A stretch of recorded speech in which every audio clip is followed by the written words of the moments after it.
당신이 또 나를 짓밟으려 하네요. 이번에는 안 돼요. 그 말이 떨어진 순간 시끄럽던 재개발 사업 공청회가 갑자기 조용해졌습니다.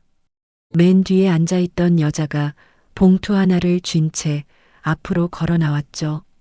그녀의 시선은 단 한 사람, 단상 위에 앉아있던 남자에게 고정돼 있었습니다. 20년 전 아무 설명도 듣지 못하고 버려졌던 그 고통이 고스란히 담겨 있는 눈빛이었습니다. 그는 여자의 시선을 피하지 못했습니다. 그녀가 들고 있는 이 봉투 안에는 무엇이 들어 있었던 걸까요? 사연 시작 전에 구독과 좋아요를 눌러주시면 여러분의 마음에 늘 기쁨이 넘치시길 기도하겠습니다. 그럼 사연 시작합니다. 새벽 5시 골목 끝 분식집의 셔터가 올라가는 소리가 고요한 공기를 깨웠습니다. 이선영은 허리를 굽혀 철컥거리는 셔터를 반쯤 올린 뒤 작은 한숨을 내쉬었어요. 25에 이 가게를 열었으니 벌써 20년째 같은 시간, 같은 자리에서 하루를 시작하는 거죠. 오늘도 춥네. 선영은 얇은 점퍼깃을 여미며 가게 안으로 들어갔습니다. 냉장고 문을 열자 차가운 김밥 재료들이 반겨졌어요. 단무지, 맛살, 시금치, 당근. 하나같이 어젯밤 정성스럽게 손질해둔 것들이었습니다. 가스레인지에 불을 켜고 큰 냄비에 물을 올렸어요. 육수 맛은 아침부터 신경 써야 했습니다. 멸치와 다시마를 넣고 은은한 불로 천천히 우려내는 게 이 집만의 비법이었죠. 김밥을 마는 동안 선영의 손은 기계처럼 움직였습니다. 김 위에 밥을 펴고 재료를 올리고 돌돌 말아 칼로 자르는 일. 수만 번 반복한 동작이었지만 단 한 번도 대충 한 적이 없었어요. 창밖으로 희미하게 밝아오는 하늘이 보였습니다. 하지만 골목은 예전 같지 않았어요. 불과 2년 전만 해도 이 골목엔 채소 가게도 있었고 이발소도 있었고 구멍가게도 있었습니다. 이제는 모두 떠나고 이 분식집만 덩그러니 남았죠. 재개발 예정지. 그 말이 돌기 시작한 건 3년 전이었습니다. 처음엔 다들 좋아했어요. 낡은 집들이 새 아파트로 바뀌고 보상금도 받을 수 있다니까요. 하지만 시간이 지나면서 분위기가 바뀌었습니다. 보상금은 턱없이 적었고 이주 대책은 없었어요. 하나둘 사람들이 떠났습니다.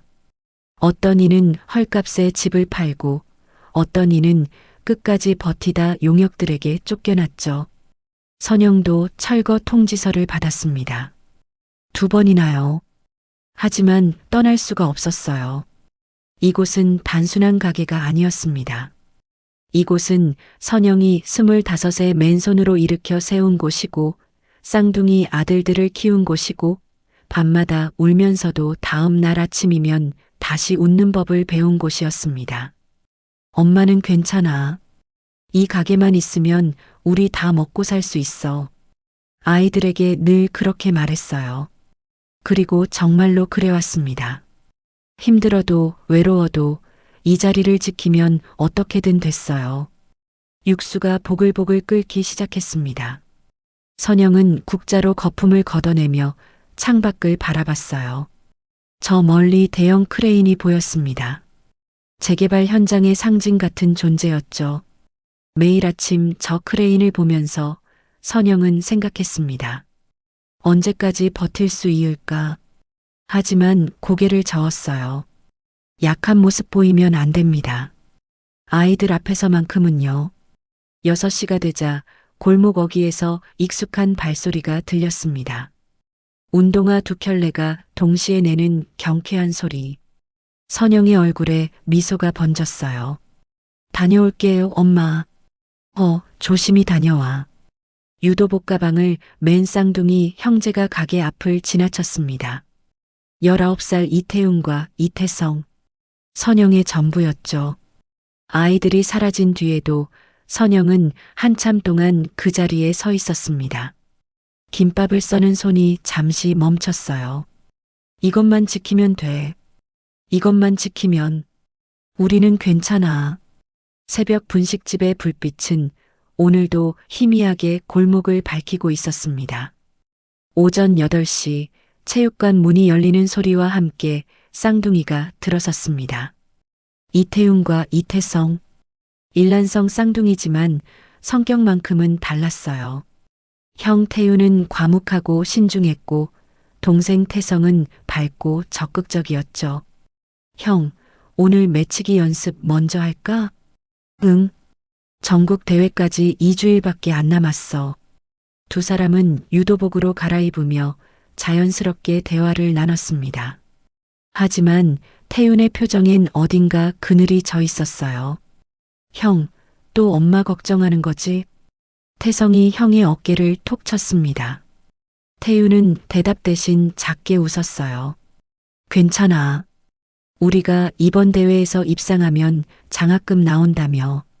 그럼 엄마 좀 편해지실 거야. 체육관 코치님이 호루라기를 불었습니다. 훈련이 시작됐어요. 쌍둥이는 이 동네에서 유명한 유망주였습니다. 중학교 때부터 시작한 유도로 각종 대회에서 입상했고 올해는 전국체전 출전권까지 따냈죠. 주변에서 모두 국가대표감이라고 했어요. 하지만 현실은 녹록지 않았습니다. 훈련비, 대회비, 장비비. 운동선수를 키우는 데는 돈이 많이 들었어요. 특히 쌍둥이라 2배였죠. 엄마는 늘 괜찮다고 했지만 아이들은 알고 있었습니다. 분식집 매출이 예전 같지 않다는 걸요. 하나, 둘, 힘 빼지 마. 코치의 목소리에 태윤이 동생을 맺혔습니다. 쿵 하는 소리와 함께 태성이 매트에 떨어졌어요.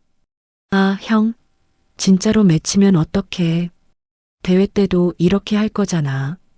익숙해져야지. 태성이 벌떡 일어나 형의 도복을 잡았습니다. 이번엔 태성이 태윤을 공중으로 들어 올렸어요. 하지만 태윤이 공중에서 몸을 틀며 반격했습니다. 두 사람은 서로를 너무 잘 알았어요.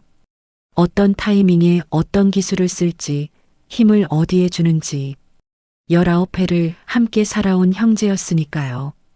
훈련이 끝나고 샤워를 마친 뒤 두 사람은 가방을 챙겼습니다. 코치님이 다가왔어요.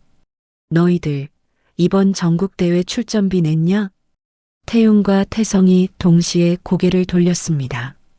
아, 그게 다음 주까지 내야 한다. 늦으면 출전 못해. 코치는 알고 있었어요. 이 집 형편이 어떤지. 하지만 규칙은 규칙이었죠. 네, 알겠습니다. 꼭 낼게요. 태윤이 대답했지만 목소리에 자신이 없었습니다. 체육관을 나서는 길, 태성이 먼저 입을 열었어요. 형, 엄마한테 말해야 되는 거 아니야? 아직은. 언제까지 아직이야? 출전비만 20만 원인데. 알아. 근데 요즘 엄마 표정 봤잖아. 재개발 때문에 스트레스 엄청 받으시는데. 두 사람은 한동안 말없이 걸었습니다. 사실 쌍둥이는 알바를 하고 싶었어요. 편의점이든 배달이든 뭐라도 해서 돈을 벌고 싶었습니다. 하지만 엄마가 절대 허락하지 않았죠. 너희는 운동만 해. 엄마가 다 알아서 할게. 늘 그렇게 말씀하셨어요. 하지만 아들들은 알고 있었습니다. 엄마 혼자 감당하기엔 벅차다는 걸요. 형, 우리 이번 대회 꼭 이기자. 태성의 목소리가 단단했습니다. 그래서 상금 받아서 엄마 드리는 거야. 그럼 엄마도 좀 숨통이 트이실 거 아냐? 태윤이 고개를 끄덕였어요. 그래, 꼭 이기자. 두 사람은 주먹을 마주 부딪혔습니다. 오후 3시 쌍둥이가 분식집으로 돌아왔어요. 점심시간이 지난 뒤라 손님은 없었습니다. 엄마 다녀왔어요. 왔니? 배고프지? 라면 끓여줄까? 선영은 늘 그랬듯 환한 미소로 아이들을 맞았습니다. 하지만 쌍둥이는 알 수 있었어요. 엄마의 눈가에 피곤이 서려 있다는 걸요. 엄마, 우리가 끓일게요. 엄마는 좀 쉬세요.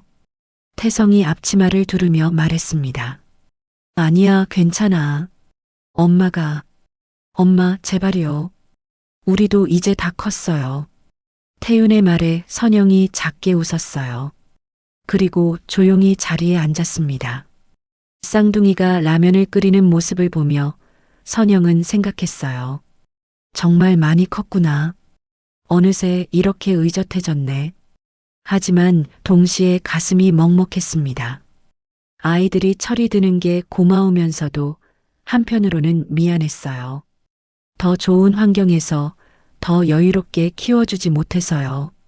엄마, 라면 나왔어요. 태성이 김이 모락모락 나는 라면을 내놓았습니다. 세 사람은 좁은 테이블에 둘러앉아 라면을 먹었어요. 말은 많지 않았지만 그 시간이 따뜻했습니다. 선영은 아이들을 바라보며 다짐했어요. 조금만 더 버티자. 애들이 대회 끝날 때까지만. 그럼 뭐든 할 수 있어. 하지만 선영은 몰랐습니다. 그 조금이 얼마나 짧은 시간인지를요. 저녁 6시 골목에 석양빛이 비스듬히 들었습니다. 분식집 문을 닫고 정리를 하던 선영의 귀에 익숙한 목소리가 들렸어요. 선영 씨, 아직도 안 나갔어? 골목 어귀에서 박순자 씨가 걸어왔습니다. 이 동네에서 30년을 산 터줏대감이었죠. 작년에 재개발 보상금을 받고 이미 이사를 갔지만 가끔 이렇게 들르곤 했어요. 순자 언니, 오랜만이네요. 그러게. 언니가 걱정돼서 왔지. 아직도 여기 있으면 어떡해. 순자는 가게 안을 둘러보며 안타까운 표정을 지었습니다. 보상금은 받았어? 받긴 했는데요. 너무 적어서. 선영이 작게 웃었어요. 쓴웃음이었습니다. 재개발 보상금 이야기가 본격적으로 돌기 시작한 건 1년 전이었습니다. 처음엔 기대가 컸어요. 새 출발을 할 수 있는 기회라고 생각했죠. 하지만 현실은 달랐습니다. 제시된 보상금은 이 동네 시세의 절반도 안 됐어요. 그 돈으론 다른 곳에 가게를 차릴 수도 전세집을 구할 수도 없었습니다. 언니도 알잖아요. 그 돈 가지고 어디 가서 다시 시작해요. 그래도 여기 있으면 더 위험해. 나 떠날 때 봤잖아. 용역들 장난 아니던데. 순자의 목소리가 낮아졌습니다. 선영도 알고 있었어요. 끝까지 버티던 사람들이 어떻게 됐는지요. 지난달에는 골목 안쪽 슈퍼 주인이 용역들과 몸싸움을 하다 갈비뼈가 부러졌습니다. 병원비조차 받지 못했죠. 한 달 전에는 옆집 할머니가 강제로 쫓겨나는 걸 봤어요. 짐도 제대로 못 사고요. 그래도 전 못 가요. 선영의 목소리가 단호했습니다. 순자가 한숨을 쉬었어요. 애들 때문이지? 선영은 대답하지 않았습니다. 하지만 그게 답이었죠. 이곳은 단순한 가게가 아니었습니다. 25살 배가 불러온 몸으로 처음 이 자리에 섰을 때가 떠올랐어요. 보증금도 없이 월세로 시작한 가게. 김밥 많은 법도 장사하는 법도 제대로 몰랐던 시절이었죠. 쌍둥이를 낳고 하루 4시간씩 자면서 일했습니다. 새벽엔 시장 가서 재료를 사오고 낮엔 손님을 받고 밤엔 설거지와 청소를 했어요. 아이들 재우고 나면 자정이 넘었죠. 힘들었지만 행복했습니다. 아이들이 처음 걸음마를 뗀 것도 처음 엄마라고 부른 것도 이 가게에서였어요. 초등학교 입학식 가기 전 여기서 김밥을 싸줬고 시험 잘 봤다고 달려와 자랑하던 것도 이 테이블에서였죠. 이 가게는 선영의 전부였습니다. 그리고 무엇보다 여기 아니면 갈 데가 없어요. 선영이 조용히 말했습니다. 순자가 선영의 손을 꼭 잡았어요. 선영 씨, 미안해. 언니가 돈이라도 있으면 도와줄 텐데. 아니에요. 언니도 힘드실 거 알아요. 괜찮아요. 두 사람은 한동안 말없이 앉아 있었습니다. 창밖으로 골목이 보였어요. 텅 빈 가게들, 부서진 간판들, 쓰레기가 쌓인 모퉁이. 예전의 활기는 어디에도 없었습니다. 언니, 전 여기서 버틸 거예요. 끝까지요. 선영의 목소리는 떨렸지만 단단했습니다. 애들이 대회 끝나고 대학 갈 때까지만이라도 이 자리를 지킬 거예요. 순자는 더 이상 말하지 않았어요. 대신 선영을 꼭 안아줬습니다. 조심해. 언니가 가끔 들를게. 네. 고마워요, 언니. 순자가 떠나고 선영은 혼자 가게를 정리했습니다. 냉장고 문을 닫고 가스밸브를 잠그고 불을 끄는 일상적인 동작들. 하지만 오늘따라 모든 게 무겁게 느껴졌어요. 선영은 셔터를 내리기 전 한 번 더 가게 안을 둘러봤습니다. 낡은 테이블, 금간 의자, 바랜 메뉴판. 하지만 선영에게 이곳은 가장 소중한 공간이었습니다. 조금만 더 버티자. 선영은 천천히 셔터를 내렸어요. 골목에 어둠이 내렸습니다. 다음 날 오전 11시 평화로운 일상이 깨졌습니다. 이선영 씨 맞습니까? 분식집 문을 벌컥 열고 들어온 건 검은 점퍼를 입은 남자 3명이었어요. 선영은 김밥을 써는 손을 멈췄습니다. 네, 그런데요. 재개발 구역 관리 용역입니다. 최종 철거 통보 받으셨죠? 남자가 서류를 탁 내밀었어요. 선영의 손이 떨렸습니다. 그건 제가 아직 이야기 중인데요. 이야기는 이미 끝났습니다. 오늘까지 나가셔야 해요. 오늘이요? 그건 너무. 법적 절차는 다 끝났어요. 더 이상 버티시면 강제 집행 들어갑니다. 용역들의 목소리는 차갑고 단호했습니다. 선영은 몸이 굳었어요. 머릿속이 하얘졌습니다. 하루만 시간을 주세요. 제발이요.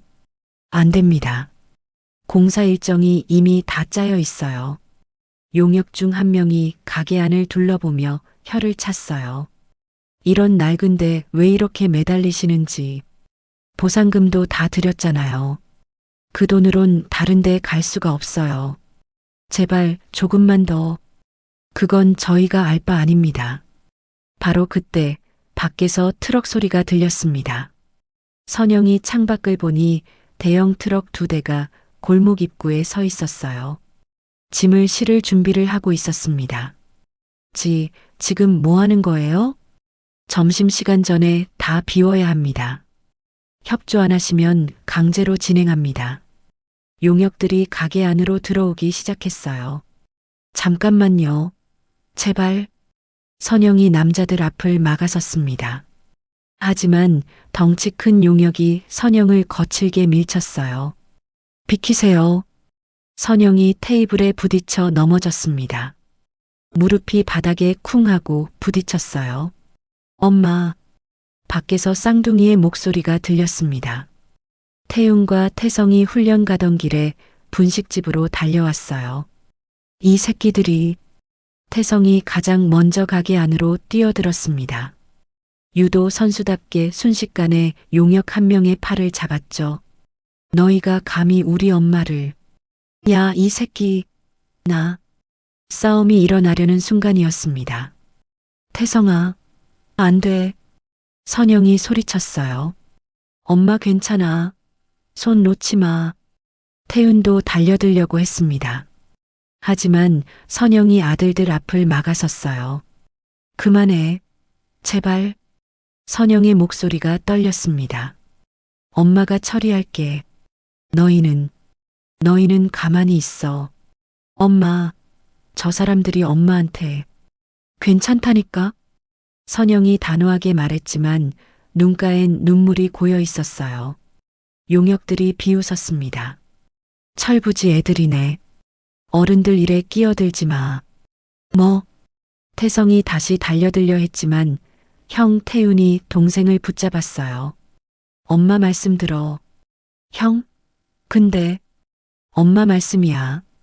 태윤의 목소리는 차분했지만 주먹은 부들부들 떨리고 있었습니다. 선영은 천천히 무릎을 꿇었어요. 제발 하루만 시간을 주세요. 내일까지 정리할게요. 엄마. 쌍둥이가 동시에 소리쳤습니다. 하지만 선영은 고개를 숙인 채 말했어요. 제발이요. 제발. 용역들이 서로 눈빛을 교환했습니다. 한참을 지켜보던 리더로 보이는 남자가 입을 열었어요. 내일 아침 10시까지. 그때까지 안 나가시면 강제 집행합니다. 감사합니다. 정말 감사합니다. 용역들이 나가고 가게엔 정적이 흘렀습니다. 선영은 여전히 무릎을 꿇고 있었어요. 엄마. 태윤이 다가가 엄마를 일으켰습니다. 선영의 무릎에서 피가 났어요. 왜 무릎을 꿇으세요? 태성의 목소리가 떨렸습니다. 괜찮아. 엄마 괜찮아. 선영은 웃으려 했지만 눈물이 먼저 흘러내렸습니다. 미안해. 엄마가 미안해. 쌍둥이는 아무 말도 하지 못했어요. 그저 엄마를 꼭 안았습니다. 세 사람은 한참을 그렇게 서 있었습니다. 좁은 분식집 안에서 햇빛만이 조용히 비추고 있었어요. 그날 저녁 선영은 짐을 싸기 시작했습니다. 더 이상 방법이 없었어요. 내일까지 나가야 했습니다. 쌍둥이는 이미 잠든 시간이었습니다. 선영은 혼자 낡은 박스에 식기와 도구들을 담았어요. 하나하나 손에 쥘 때마다 추억이 밀려왔습니다. 여기서 정말 끝이구나. 선영은 잠시 손을 멈추고 텔레비전을 켰어요. 조용한 게 더 괴로웠습니다. 뉴스가 흘러나왔습니다. 서울 서남권 재개발 사업이 본격화되고 있습니다. 이번 사업의 총괄 책임자로 나선 서준혁 이사는 선영의 손이 멈췄어요. 화면에 한 남자의 얼굴이 크게 비쳤습니다. 잘 정돈된 정장, 자신감 넘치는 표정, 기자들 앞에서 당당하게 말하는 모습. 서준혁. 아이들의 아버지였습니다. 리모컨이 손에서 떨어졌어요. 이번 재개발 사업으로 낙후된 지역이 새롭게 탄생할 것입니다. 주민들의 삶의 질이 획기적으로 개선될 것을. 화면 속 준혁은 자신만만하게 말하고 있었습니다. 선영은 그 자리에 주저앉았어요. 20년 만에 보는 얼굴이었습니다. 아니, 사실 완전히 안 본 건 아니었어요. 몇 년 전부터 신문이나 뉴스에 가끔 등장하더군요. 대형 건설사 임원으로 승승장구하고 있다는 기사도 봤습니다. 하지만 이렇게 선명하게, 이렇게 가까이서 보는 건 처음이었어요. 서준혁. 선영의 입술이 그 이름을 떨며 불렀습니다. 화면 속의 준혁은 늙지 않은 것처럼 보였어요. 아니, 오히려 더 젊어 보였습니다. 여유롭고 성공한 남자의 모습이었죠. 선영의 머릿속에 20년 전이 떠올랐습니다. 22살 대학교 캠퍼스에서 처음 만난 날. 준혁은 경영학과 3학년이었고 선영은 문해창작과 1학년이었어요. 학교 축제에서 우연히 마주쳤죠. 혼자 왔어요? 저랑 같이 구경할래요? 준혁은 다정했습니다. 친절했고 배려심이 많았어요. 선영은 금방 그에게 빠져들었습니다. 너 정말 예쁘다. 나랑 사귈래?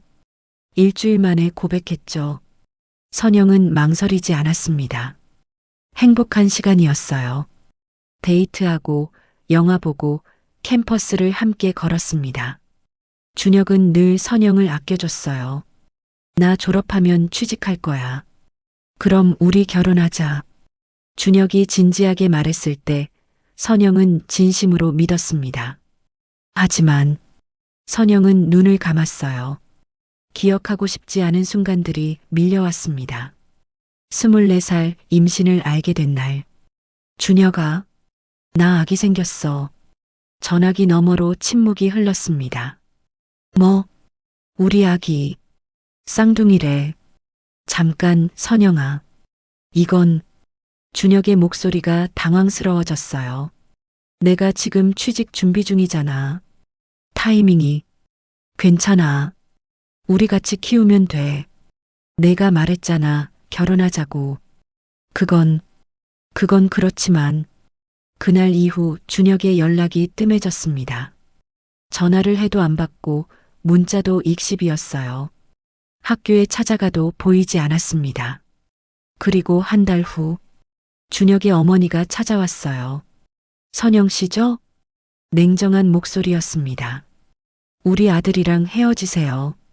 이게 위자료예요. 책상 위에 봉투가 놓였습니다. 저희 준혁이랑 아기가. 아기? 그게 정말 우리 준혁이 아기예요? 시어머니의 눈빛이 차가웠습니다. 확실해요? 증거 있어요? 네. 그게 무슨. 어차피 증명 못하잖아요. 애 아버지가 누군지 어떻게 알아요? 선영은 말문이 막혔어요. 우리 준혁이는 지금 대기업 입사 앞두고 있어요. 당신 같은 애 때문에 인생 망칠 순 없어요. 저희는 진심이었는데요. 진심? 대학생이 무슨 진심이에요.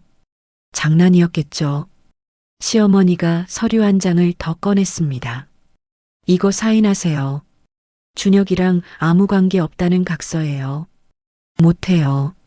그럼 법적으로 가는 수밖에 없네요. 변호사도 다 준비돼 있어요. 당신 이길 자신 있어요? 선영은 떨렸습니다. 24살 대학 1학년 자퇴생, 배가 불러온 몸. 싸울 수 있는 힘이 없었어요.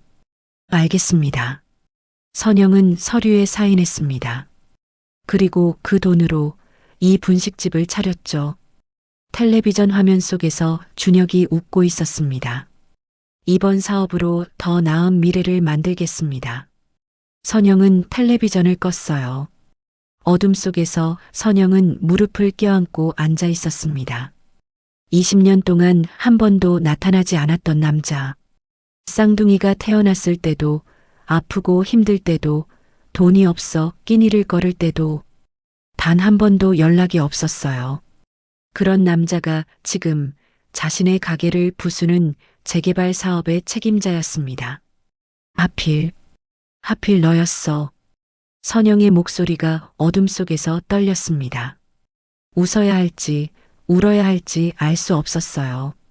그저 허탈했습니다. 20년 동안 지켜온 이 자리를 결국 그 사람 손에 빼앗기게 되다니. 선영은 한참을 그렇게 앉아 있었습니다.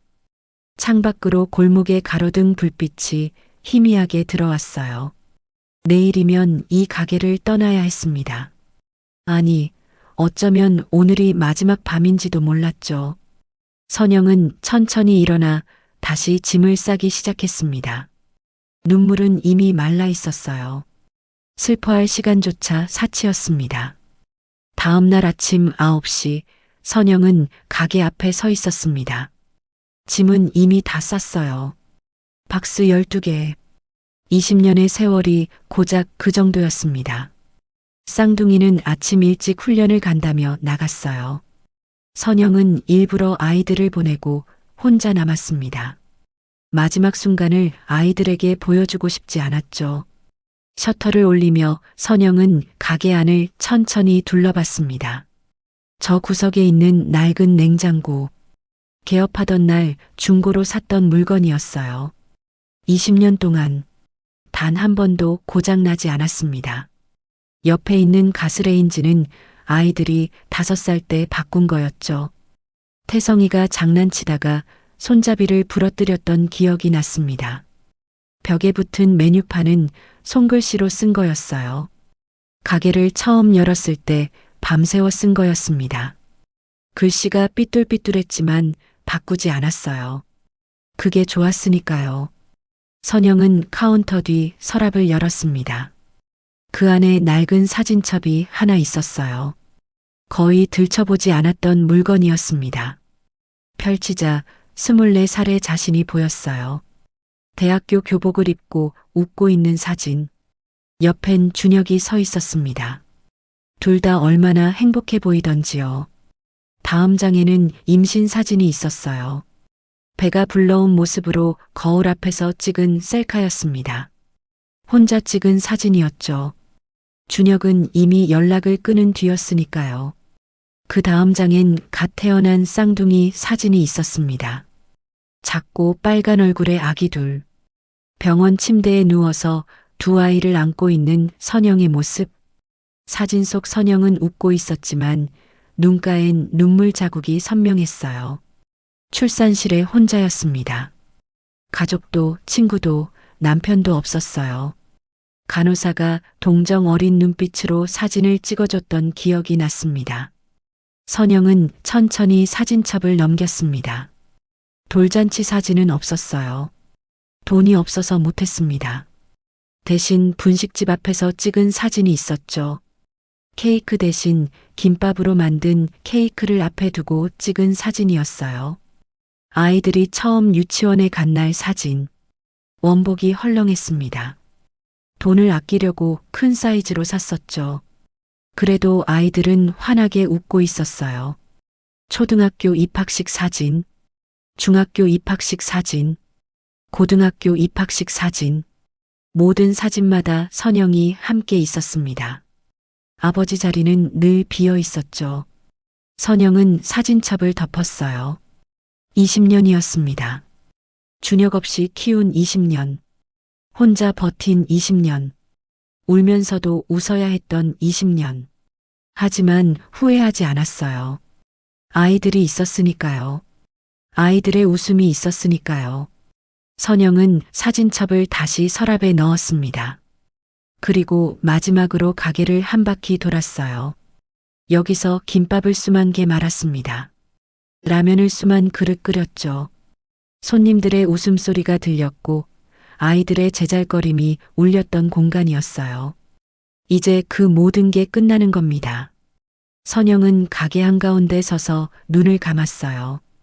기억하려고 애썼습니다. 이 공간의 온기를, 냄새를, 소리를 잊지 않으려고 마음속 깊이 새겨 넣었죠. 9시 30분. 시계를 보니 30분밖에 남지 않았습니다. 선영은 마지막으로 앞치마를 풀었어요. 20년 동안 매일 아침 맸던 앞치마였습니다. 이제 다시는 맬 일이 없겠죠. 조심스럽게 개어서 박스에 넣었습니다.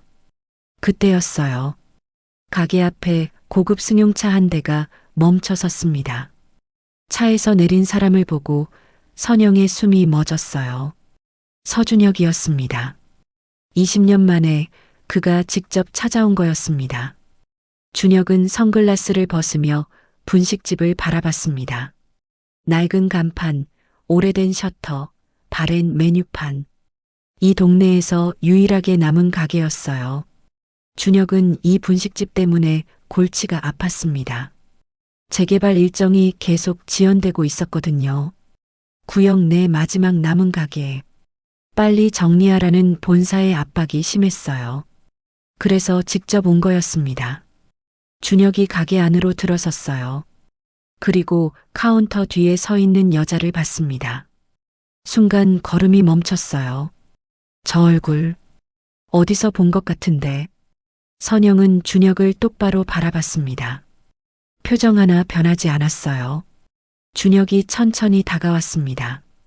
가까이서 보니 확실했어요. 선영? 준혁의 목소리가 떨렸습니다. 이선영 맞아? 선영은 대답하지 않았어요. 그저 차갑게 준혁을 바라볼 뿐이었습니다. 준혁은 당황했습니다. 설마 여기서 이렇게 만날 줄은 몰랐어요. 20년 만이네. 어떻게, 무슨 일로 오셨습니까? 선영의 목소리는 얼음처럼 차가웠어요. 존댓말이었습니다. 마치 모르는 사람 대하듯이요. 준혁은 당황스러웠지만 곧 표정을 정리했습니다. 아, 재개발 관련해서 왔어. 여기 사장님이 당신이었구나. 네, 그렇습니다. 언제부터 여기서? 그건 중요하지 않을 것 같은데요. 볼 일만 말씀하세요. 선영의 태도는 차가웠습니다. 준혁은 묘한 기분이 들었어요. 예전의 선영은 이렇지 않았습니다. 순하고 다정했던 여자였죠. 지금 눈앞의 선영은 완전히 다른 사람 같았어요. 오늘까지 나가기로 되어 있는데 준비는 됐어? 네. 곧 나갑니다. 그래. 잘 됐네. 준혁은 가게 안을 둘러봤습니다. 낡고 초라한 공간이었어요. 준혁이 사는 세계와는 너무 달랐죠. 여기서 20년 넘게 산 거야? 그게 중요합니까? 아니, 그냥 어색한 침묵이 흘렀습니다. 준혁은 뭔가 말해야 할 것 같았어요. 하지만 무슨 말을 해야 할지 몰랐습니다. 선영아, 나는 손님, 존댓말 써주시겠습니까? 선영이 준혁의 말을 잘랐어요. 우린 남남입니다. 20년 전부터 그랬죠. 준혁은 할 말을 잃었습니다. 맞는 말이었어요. 20년 전 준혁은 선영을 버렸습니다. 어머니가 시킨 대로 선영과의 관계를 깨끗이 정리했죠. 당시엔 어쩔 수 없다고 생각했어요. 자신의 미래가 더 중요했으니까요. 대기업 입사를 앞두고 있었고 결혼은 할 수 없었습니다. 그 후 준혁은 성공했어요. 대기업에 입사했고 빠르게 승진했죠. 적절한 시기에 적절한 사람과 결혼했고 부와 명예를 얻었습니다. 선영 생각은 가끔 했어요. 하지만 찾아볼 생각은 하지 않았습니다. 과거는 과거일 뿐이라고 생각했죠. 그런데 지금 이렇게 마주하게 될 줄은. 미안해. 준혁이 작게 말했습니다. 선영은 웃었어요. 비웃음이었습니다. 사과는 필요 없습니다. 저도 오래전 일이라 기억도 잘 안 나네요. 거짓말이었어요. 선영은 모든 걸 기억하고 있었습니다. 하지만 그걸 보여주고 싶지 않았죠. 준혁은 불편했습니다. 선영의 차가운 태도가 그 눈빛이 마음에 걸렸어요. 재개발 보상금은 제대로 받았어? 네, 받았습니다. 그럼 됐네. 새로 시작할 수 있겠어? 네. 선영은 더 이상 대답하지 않았어요. 준혁도 더 할 말이 없었습니다. 그냥 돌아서 나가면 될 텐데 발이 떨어지지 않았어요. 선영아, 손님 나가주시겠습니까? 정리할 게 많아서요. 준혁은 결국 고개를 끄덕였습니다. 그래, 미안해. 그럼 더 이상 할 말이 없었어요. 준혁이 문을 향해 걸어가는데 밖에서 누군가 들어왔습니다. 유도복을 입은 젊은 남자들이었어요. 쌍둥이였습니다. 태윤과 태성이 가게 안으로 들어섰습니다. 엄마, 우리 왔어. 태윤의 말이 멈췄어요. 낯선 남자가 가게 안에 서 있었으니까요. 누구세요?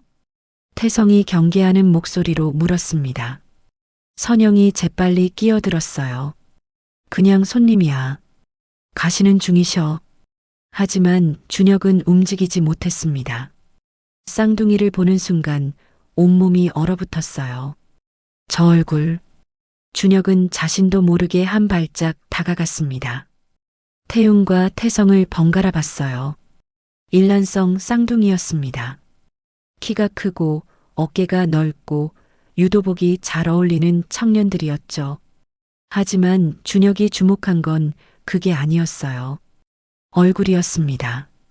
이마의 모양, 눈썹의 각도, 코의 선, 입술의 형태.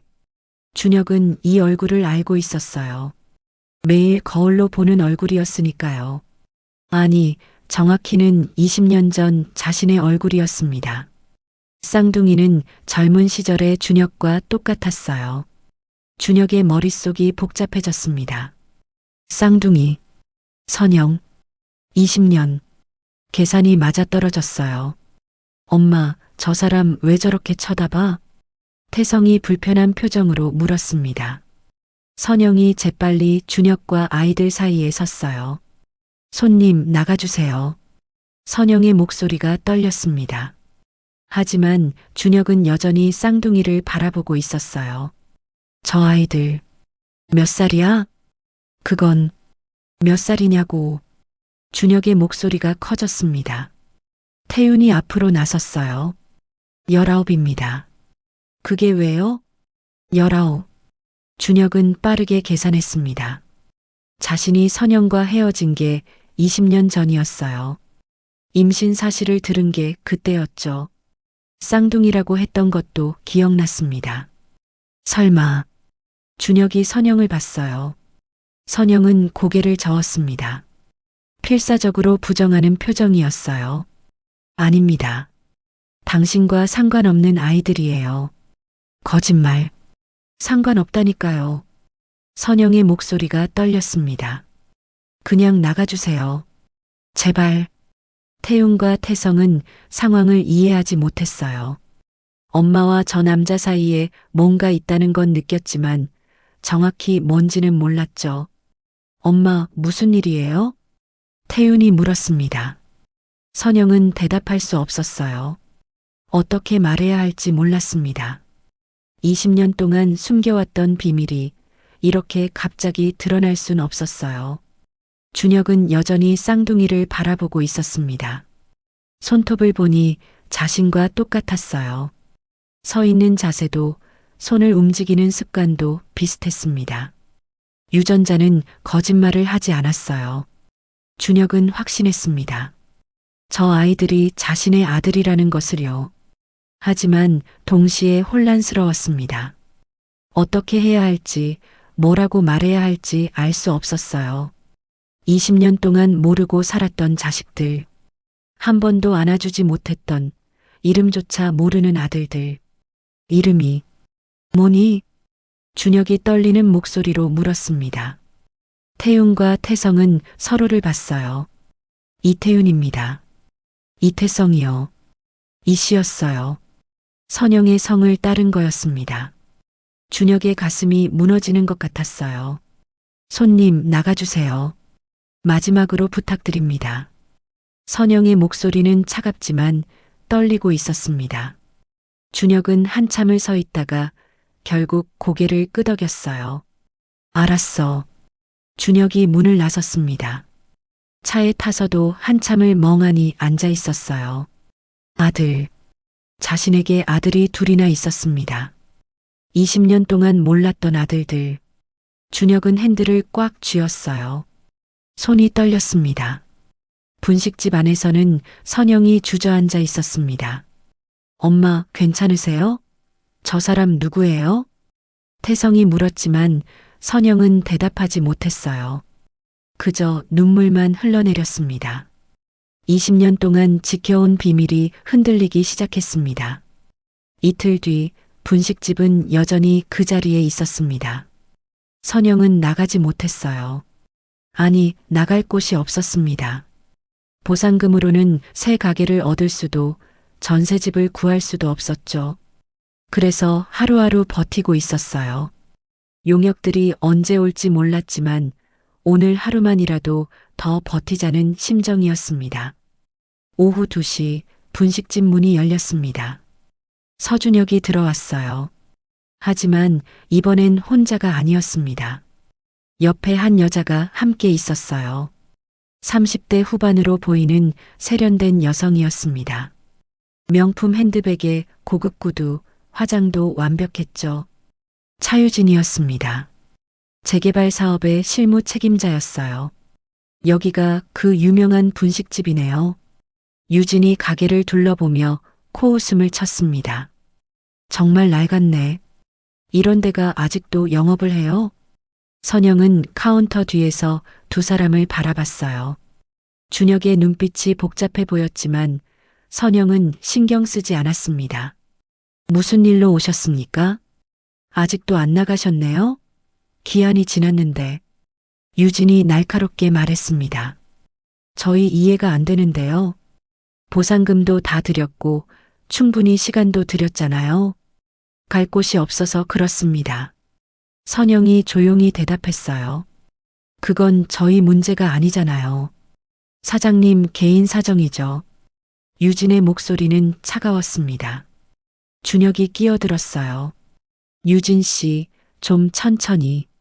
이사님, 이렇게 봐주면 공사 일정 다 틀어져요. 이미 본사에서도 압박이 심하다고 하셨잖아요. 유진은 준혁의 말을 자르고 선영을 다시 봤습니다. 사장님, 이해해 주세요. 사업은 사업이에요. 감정으로 하는 게 아니라고요. 선영은 아무 말도 하지 않았어요. 할 말이 없었습니다.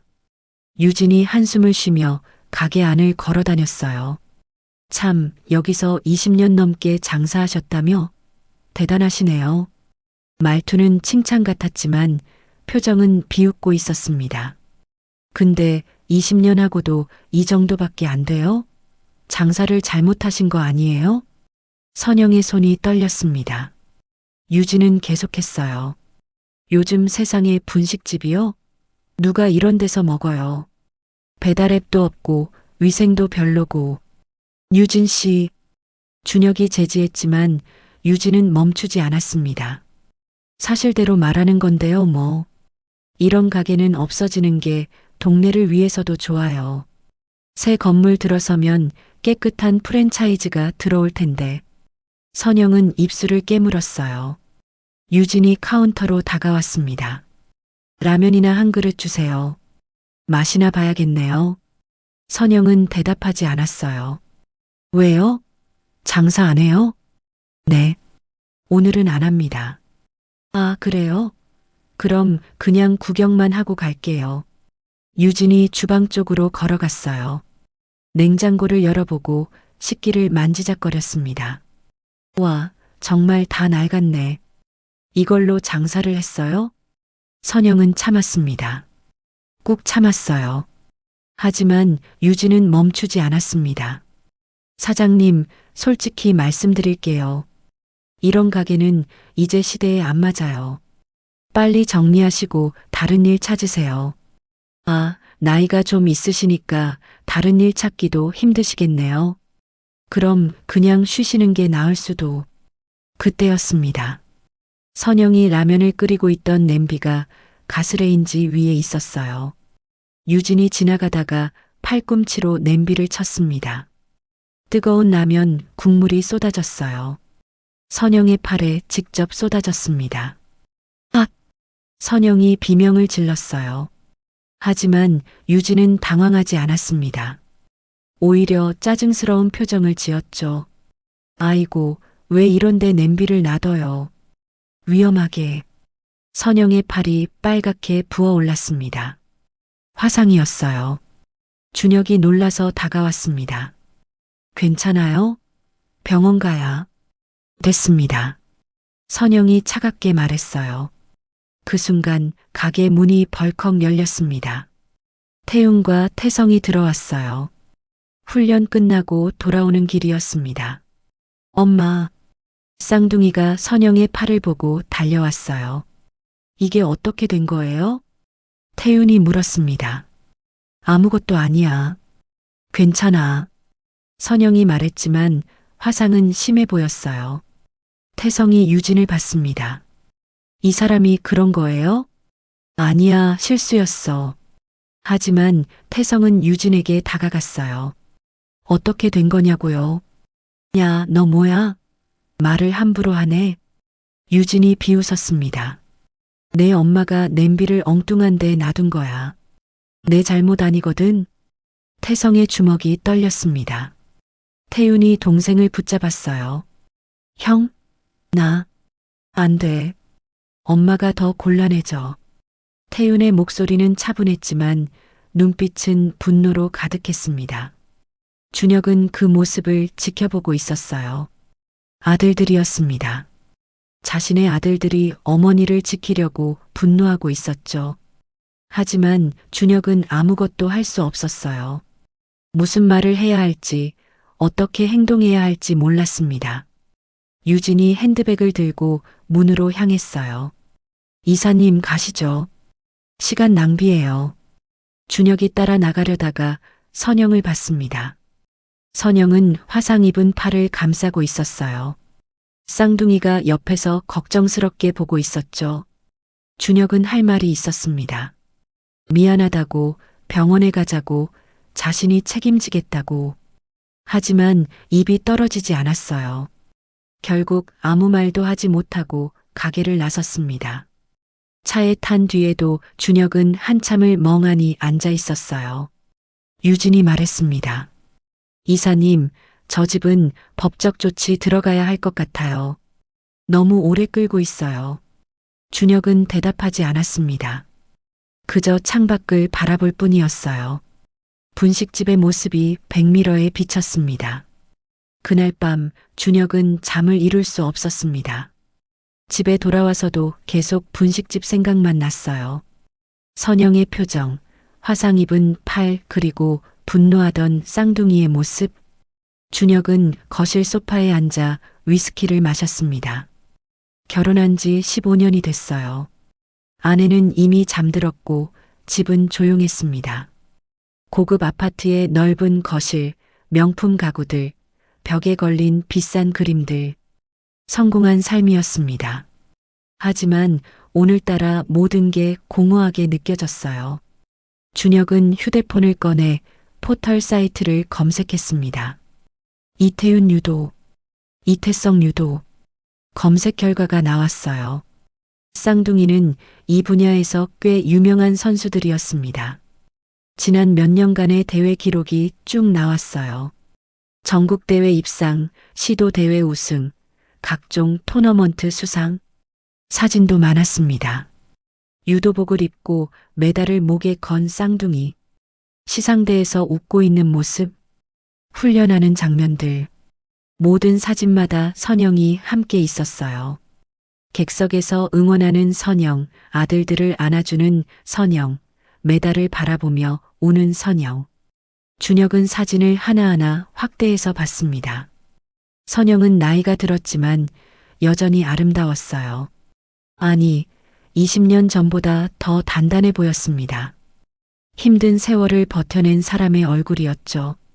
그리고 쌍둥이. 준혁은 아들들의 얼굴을 오래 바라봤어요. 자신의 얼굴이었습니다. 젊은 시절 자신과 똑같았어요. 심지어 웃는 모습, 인터뷰할 때 말하는 습관까지 비슷했습니다. 유전자는 정직했어요. 준혁은 휴대폰을 내려놓고 한숨을 쉬었습니다. 20년 동안 몰랐던 아들들, 자신이 버린 여자가 혼자 키운 아이들. 준혁은 생각했습니다.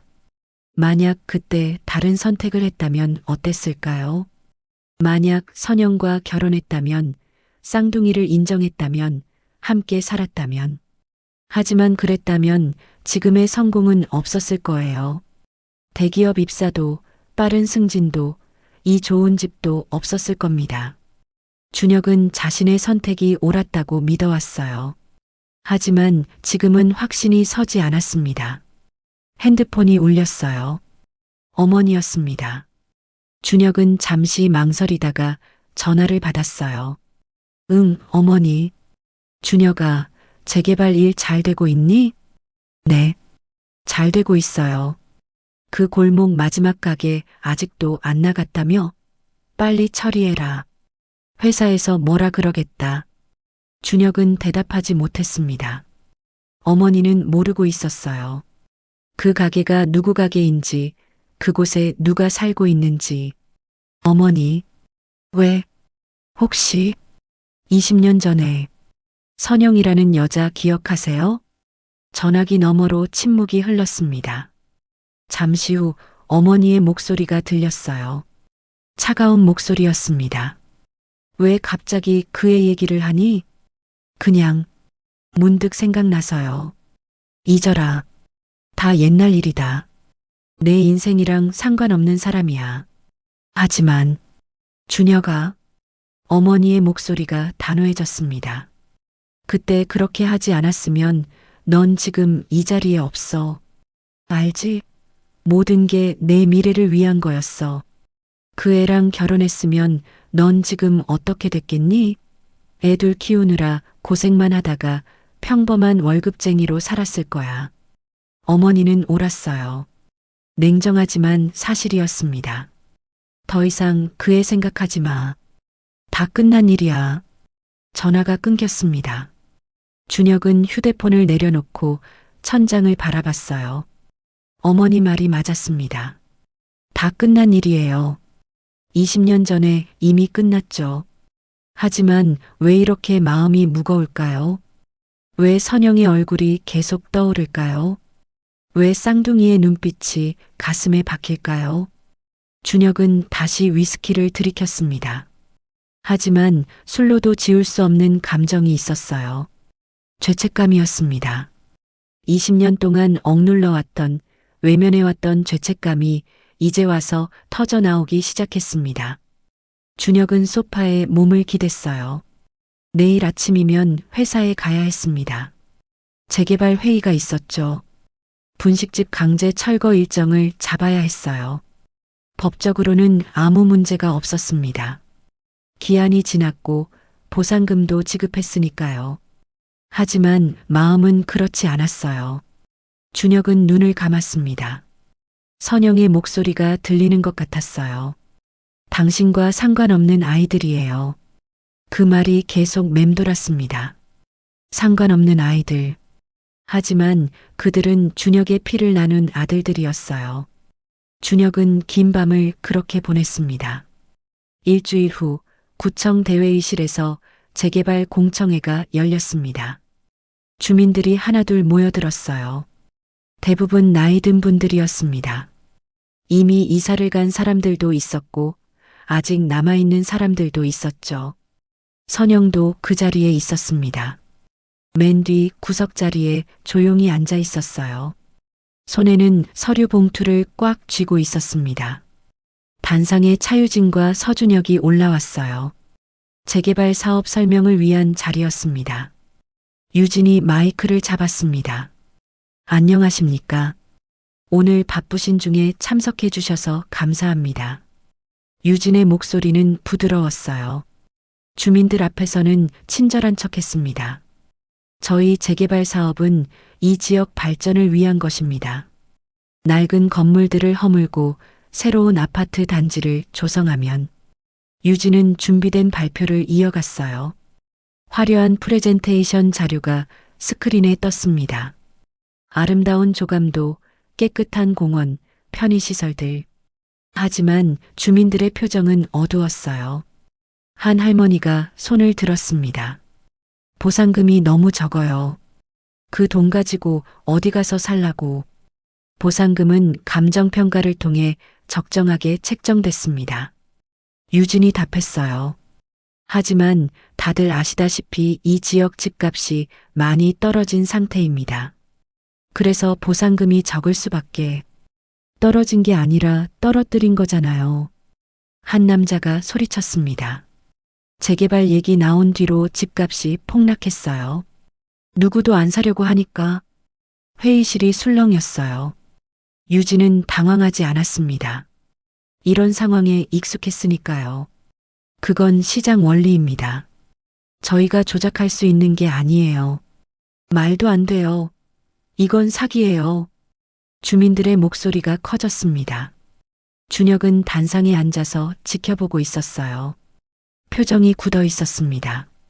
이런 공청회를 수십 번 해봤어요. 늘 똑같았습니다. 주민들은 반대하고 회사는 설득하고 결국은 돈으로 해결되곤 했죠. 하지만 오늘은 달랐습니다. 선영이 그 자리에 있었으니까요. 준혁은 맨 뒤에 앉아있는 선영을 봤어요. 선영은 고개를 숙이고 있었습니다. 손에 쥔 봉투가 떨리고 있었죠.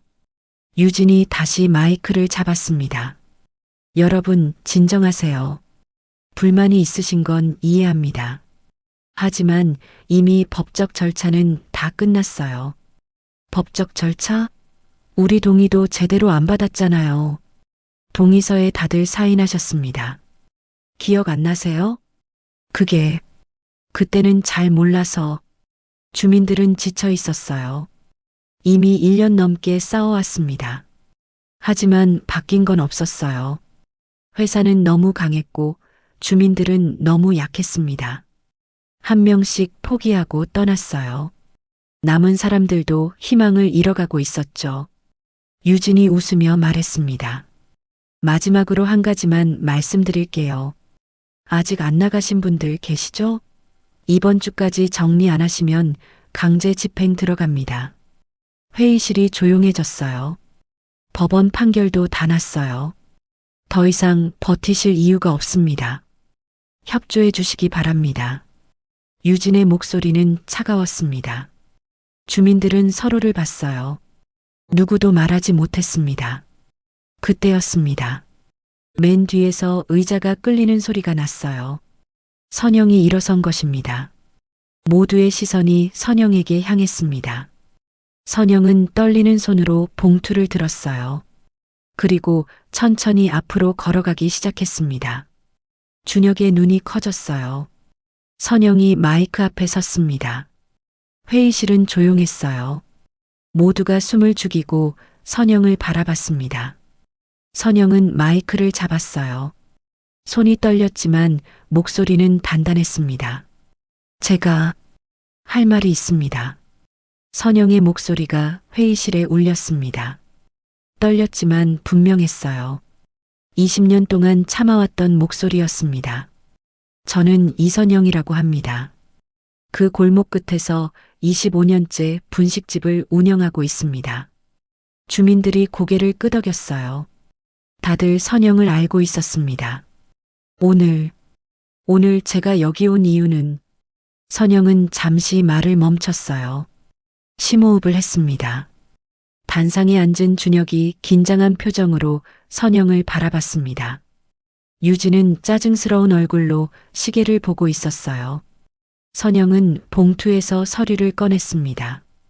이 서류들은 지난 3년간 이 재개발 사업에서 일어난 일들의 증거입니다. 회의실이 술렁였어요. 선영이 서류를 하나씩 펼쳐 보이기 시작했습니다. 첫 번째, 보상금 산정 과정에서 부당한 감정평가가 있었습니다. 정상 시세보다 40%나 낮게 책정됐어요. 유진의 얼굴이 굳었습니다. 그건 정식 감정평가 결과예요. 네, 맞습니다. 하지만 그 감정평가사가 누군지 아십니까? 선영이 또 다른 서류를 들었어요. 귀사의 계열사에 속한 회사였습니다. 독립적인 평가가 아니었어요. 회의실이 웅성거렸습니다. 준혁은 놀랐어요. 이런 사실을 몰랐습니다. 아니, 알려고 하지 않았는지도 몰랐죠. 선영은 계속했습니다. 두 번째, 주민 동의서 받는 과정에서 강압이 있었습니다. 무슨 강압이요? 자발적으로 사인하신 겁니다. 유진이 반박했어요. 하지만 선영은 흔들리지 않았습니다. 박순자 씨 기억하시죠? 작년에 이사 가신 분입니다. 그분이 동의서에 사인하기 전날 밤 용역들이 찾아왔어요. 선영은 녹음 파일이 담긴 USB를 들었습니다. 협조 안 하면 보상금 한 푼도 못 받는다고 협박했습니다. 그분이 녹음해 두셨어요. 회의실이 조용해졌어요. 선영의 손은 여전히 떨렸지만 목소리는 점점 강해졌습니다. 세 번째, 재개발 용역들의 폭력이 있었습니다. 선영이 사진들을 꺼냈어요. 이건 슈퍼주인 김철수 씨가 용역들과 몸싸움하다 다친 진단서입니다. 갈비뼈 2대가 부러졌어요. 사진 속엔 상처투성이의 남자가 있었습니다. 이건 정미경 할머니가 강제로 쫓겨날 때 찍은 사진입니다. 짐도 제대로 못 챙기고 나가야 했어요. 주민들이 술렁였습니다. 모두가 알고 있던 일이었지만 이렇게 증거로 정리된 걸 보니 충격이었어요. 유진이 벌떡 일어났습니다. 이건 명예훼손입니다. 당장 중단하세요. 하지만 선영은 멈추지 않았어요. 그리고 마지막으로 선영이 준혁을 똑바로 바라봤습니다. 준혁은 선영의 눈빛을 피하지 못했어요. 이 재개발 사업의 총괄 책임자인 서준혁 이사, 선영의 목소리가 떨렸습니다. 이 사람은 20년 전 저를 버린 사람입니다. 회의실이 충격에 휩싸였어요. 준혁은 얼어붙었습니다. 저는 24살에 임신했습니다. 쌍둥이를 가졌어요.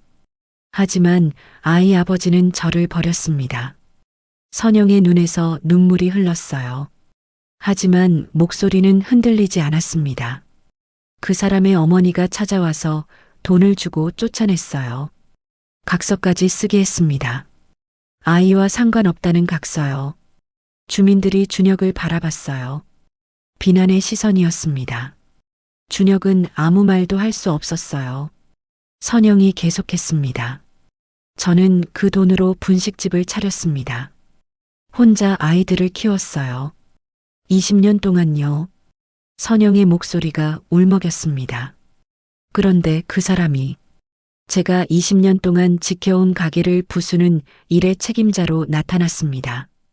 회의실은 숨소리조차 들리지 않았어요. 이게 우연일까요? 선영이 물었습니다. 20년 전에도 저를 쫓아냈던 사람이 20년 후에 또 저를 쫓아내려고 합니다. 유진이 소리쳤어요. 이건 사적인 감정이잖아요. 공청의 주제에서 벗어난 거예요. 하지만 주민들은 선영의 편이었습니다. 조용히 해요. 이야기 들어봅시다. 선영은 눈물을 닦았어요. 저는 더 이상 물러설 곳이 없습니다. 선영의 목소리가 회의실에 울렸습니다. 보상금으론 새 가게를 차릴 수도 없고 아이들과 살 집을 구할 수도 없어요. 제가 25년 동안 일군 게 이것뿐인데 이것마저 빼앗으면 저희는 갈 곳이 없습니다. 선영은 준혁을 봤어요. 20년 전에는 당신 말대로 했습니다. 조용히 사라졌어요. 하지만 이번에는 안 됩니다. 준혁은 고개를 들 수 없었어요. 저는 싸우겠습니다. 제 아이들을 위해서라도요. 선영이 마이크를 내려놓았습니다. 회의실에 박수가 터져 나왔어요. 주민들이 일어서서 선영을 응원했습니다. 선영은 비틀거리며 자리로 돌아갔어요. 온몸에 힘이 빠졌습니다. 하지만 해냈어요. 드디어 말했습니다. 준혁은 단상에 앉아 얼굴을 감쌌어요. 모든 게 무너지는 기분이었습니다. 공청회가 끝나고 선영은 회의실 밖으로 나왔습니다. 다리에 힘이 풀려 벽에 기댔어요. 모든 걸 쏟아낸 후라 허탈했습니다. 엄마, 복도 끝에서 태윤과 태성이 달려왔어요. 쌍둥이는 공청회 소식을 듣고 급히 온 거였습니다. 엄마, 괜찮으세요? 응, 괜찮아. 선영이 웃으려 했지만 눈물이 먼저 나왔어요. 태윤이 엄마를 안았습니다. 태성도 함께요. 고생하셨어요, 엄마. 세 사람은 한참을 그렇게 서 있었습니다. 그때 뒤에서 목소리가 들렸어요. 실례합니다. 돌아보니 한 기자가 서 있었습니다. 저는 지역 언론사 기자인데요. 오늘 공청회 취재 왔다가 선영 씨 이야기를 들었습니다. 기자가 명함을 건넸어요. 이 이야기를 기사화해도 될까요? 선영은 망설였습니다. 기사가 나가면 더 큰 파장이 일어날 거예요. 준혁에게도 자신에게도 아이들에게도요. 하지만 태윤이 먼저 말했습니다. 해주세요. 선영이 놀라서 아들을 봤어요. 태윤아, 엄마, 이제는 숨기지 마세요. 우리도 알 권리가 있어요. 태윤의 목소리는 차분했지만 단호했습니다. 태성도 고개를 끄덕였어요. 형 말이 맞아요. 엄마 혼자 짊어질 필요 없어요.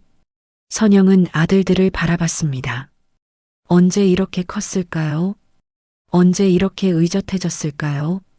하지만 너희 아버지 일이 저희한테 아버지는 없었어요. 태윤이 말했습니다. 20년 동안 한 번도 없었어요. 앞으로도 필요 없고요. 태성이 덧붙였어요. 하지만 엄마의 인생은 돌려받아야죠.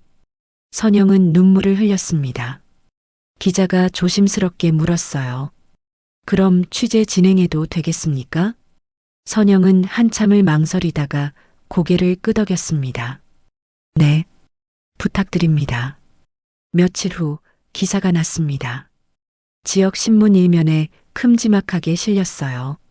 재개발 현장에 숨은 진실, 20년 만의 재회라는 제목이었습니다. 선영의 이야기가 상세하게 보도됐어요. 24살에 홀로 아이를 낳은 이야기, 20년간 분식집을 지킨 이야기, 그리고 준혁과의 관계까지요. 기사는 순식간에 퍼져나갔습니다. 인터넷 커뮤니티에 올라갔고, SNS에서 공유됐고, 댓글이 수천 개씩 달렸어요. 대부분 선영을 응원하는 내용이었습니다. 20년 동안 혼자 아이 키운 엄마 대단하다. 대기업 임원이 이럴 수가 있나? 재개발 비리 제대로 조사해야 한다. 여론이 들끓었어요. 준혁의 회사로 항해 전화가 쏟아졌습니다. 본사는 비상이 걸렸죠. 준혁은 사무실에 불려갔어요. 임원들 앞에 섰습니다. 모두의 표정이 차가웠어요. 서이사, 이게 대체 무슨 일입니까? 전무가 책상을 쳤습니다. 개인적인 일을 회사 업무에 끌어들이다니. 죄송합니다. 죄송하다고 해결됩니까? 지금 회사 이미지가 바닥으로 떨어졌어요. 준혁은 고개를 숙였어요. 재개발 사업 당장 중단하세요. 그리고 서이사는 전무가 차갑게 말했습니다. 직위 해제입니다. 당분간 자택 대기하세요. 준혁은 아무 말도 할 수 없었어요. 회사를 나서는 길, 준혁의 휴대폰이 울렸습니다. 어머니였어요. 전화를 받자마자 어머니의 목소리가 터져 나왔습니다. 준혁아, 내가 지금 뭘 한 거야? 어머니, 기사 봤어. 그 여자가 그렇게 나올 줄 알았어야지. 제가 잘못했습니다. 잘못했다고? 이제 와서 뭘 어떡하라고. 어머니의 목소리는 분노로 가득했어요. 당장 그 여자 만나서 기사 내리게 해. 알았어? 전화가 끊겼습니다. 준혁은 거리 한가운데 멈춰 섰어요. 사람들이 자신을 알아보고 수군거렸습니다. 손가락질하는 사람들도 있었어요. 준혁은 처음으로 느꼈습니다. 자신이 무너지고 있다는 걸요. 그날 저녁 태우는 형사에게 USB를 건넸습니다. 이게 뭡니까? 증거입니다. 재개발 비리 증거요. USB에는 차유진의 뇌물수수 내역이 담겨 있었어요. 태우는 몇 달 동안 몰래 조사했었습니다. 엄마를 도우려고요. 어떻게 구한 겁니까? 그건 중요하지 않습니다. 태윤의 목소리는 단호했어요. 중요한 건 이 증거가 진짜라는 겁니다. 형사가 USB를 들여다봤어요. 이게 사실이라면 큰 사건이 되겠는데요. 그래야 합니다. 우리 엄마처럼 피해본 사람들이 너무 많아요. 태윤이 일어서며 말했습니다. 아버지는 없어도 됐습니다. 20년 동안 없었으니까요. 태윤의 눈빛이 단단했어요. 하지만 엄마의 인생은 돌려받아야 합니다. 며칠 후 검찰이 움직였습니다. 재개발 비리 수사가 시작됐어요. 선영은 더 이상 혼자가 아니었습니다. 일주일 후 차유진이 구속됐습니다. 뇌물수수, 공문서 위조, 주민 강압 등의 혐의였어요. 뉴스에 크게 보도됐습니다. 유진이 수갑을 찬 채 검찰청으로 들어가는 모습이 카메라에 잡혔죠. 재개발 사업은 전면 중단됐어요. 감사가 들어갔고 모든 계약이 재검토됐습니다. 부당하게 산정된 보상금도 재조정될 예정이었어요. 주민들은 희망을 되찾았습니다. 하지만 준혁은 무너지고 있었어요. 회사에서 해고, 통보를 받았습니다. 직접적인 비리 연루는 없었지만 책임자로서 문책을 받은 거였죠. 집에서도 마찬가지였어요. 아내가 이혼을 요구했습니다. 당신 때문에 우리 가족이 망신당했어요. 아내의 목소리는 차갑고 단호했어요. 재산 분할은 포기할게요. 그냥 갈라섭시다. 준혁은 아무 말도 하지 못했어요. 아내는 다음날 짐을 싸서 친정으로 갔습니다. 아이들도 데려갔죠. 준혁은 혼자 남았어요. 넓은 아파트는 텅 비었습니다. 고급 가구들, 비싼 그림들이 있었지만 하나도 위로가 되지 않았어요. 준혁은 거실 바닥에 주저앉았습니다. 모든 게 무너졌어요. 직장, 가족, 명예. 평생 쌓아온 것들이 순식간에 사라졌습니다. 준혁의 휴대폰이 울렸어요. 어머니였습니다. 전화를 받자 어머니의 목소리가 들렸어요. 하지만 예전처럼 강하지 않았습니다.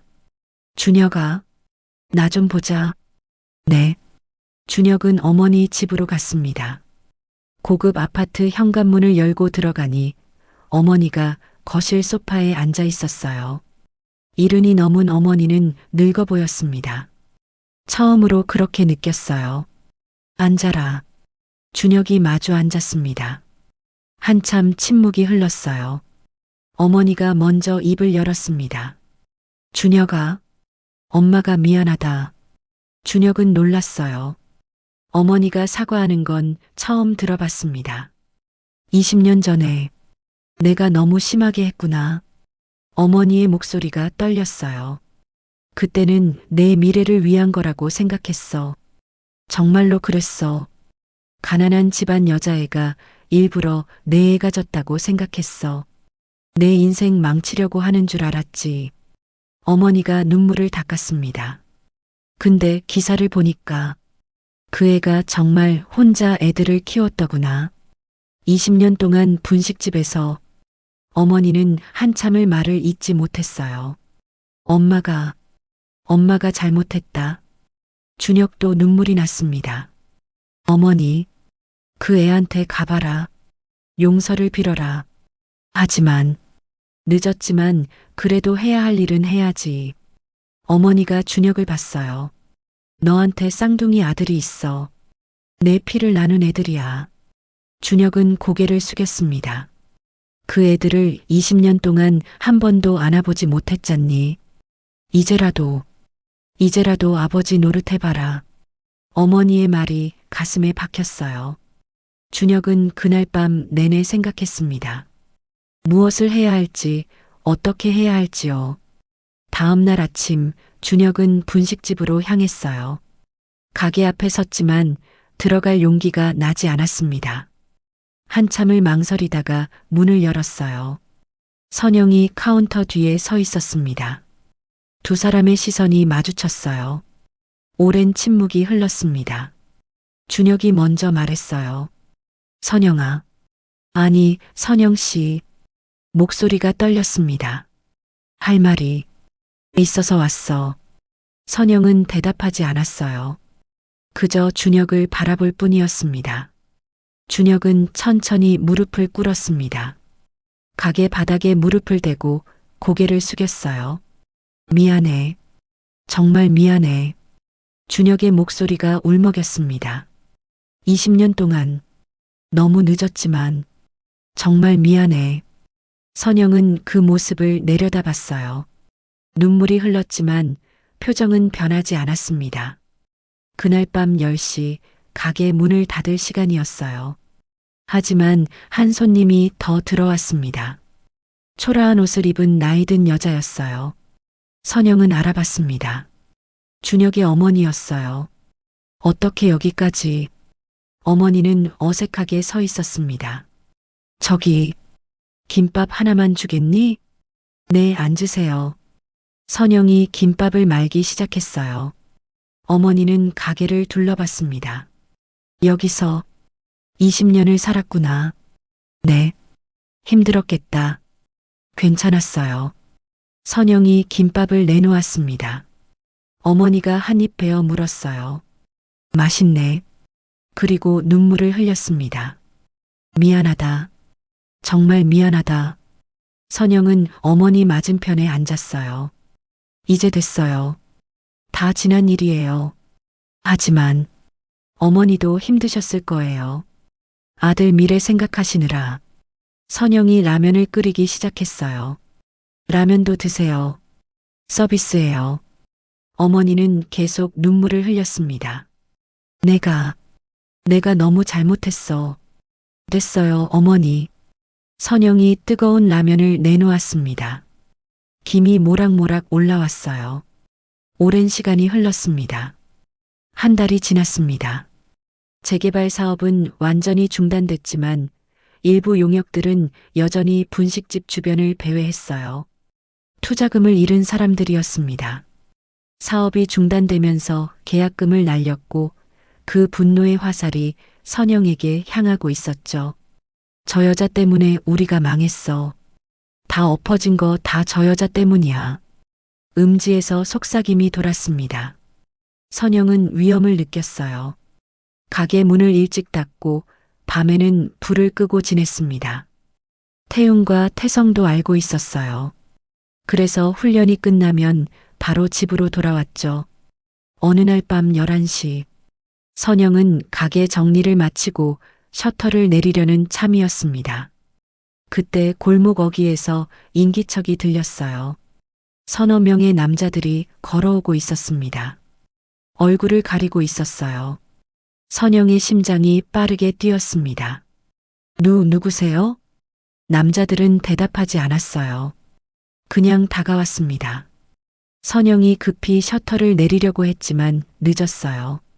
남자 하나가 셔터를 붙잡았습니다. 이 여자가 다 망쳐놨어. 술 냄새가 났어요. 남자들은 취해 있었습니다. 우리 돈 다 날아갔잖아. 어떻게 할 거야? 저는. 닥쳐. 남자 하나가 선영을 밀쳤어요. 선영이 바닥에 넘어졌습니다. 이 가게 다 부숴버려. 남자들이 가게 안으로 들어오기 시작했어요. 테이블을 엎고 의자를 집어던지고 냉장고를 발로 찼습니다. 하지 마세요. 제발.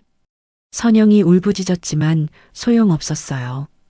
남자들은 20년 동안 선영이 지켜온 가게를 무참히 부수고 있었습니다. 바로 그때 엄마, 태웅과 태성이 달려왔어요. 쌍둥이는 늦게까지 야간 훈련을 하고 돌아오는 길이었습니다. 이 새끼들, 태성이 가장 먼저 뛰어들었어요. 유도 선수답게 한 남자를 단번에 제압했습니다. 태윤도 엄마 앞을 막아섰어요. 엄마한테서 떨어져. 하지만 남자들은 4명이었어요. 쌍둥이는 둘뿐이었죠. 싸움이 시작됐습니다. 태윤이 한 남자를 맺혔지만 다른 남자가 뒤에서 강목으로 내리쳤어요. 으악! 태윤이 바닥에 쓰러졌습니다. 형? 태성이 소리쳤지만 그 사이 다른 남자가 태성을 붙잡았어요. 이 새끼.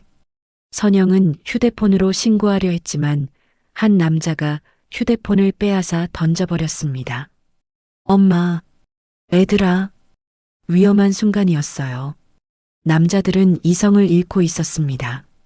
술에 취한 데다 분노까지 겹쳐서 무슨 짓을 할지 몰랐죠. 강목이 태성을 향해 휘둘러지려는 순간 쾅! 큰 소리와 함께 무언가가 골목으로 돌진해 들어왔습니다. 차였어요. 검은색 세단이 골목 안으로 들어와 남자들 앞에 급정거했습니다.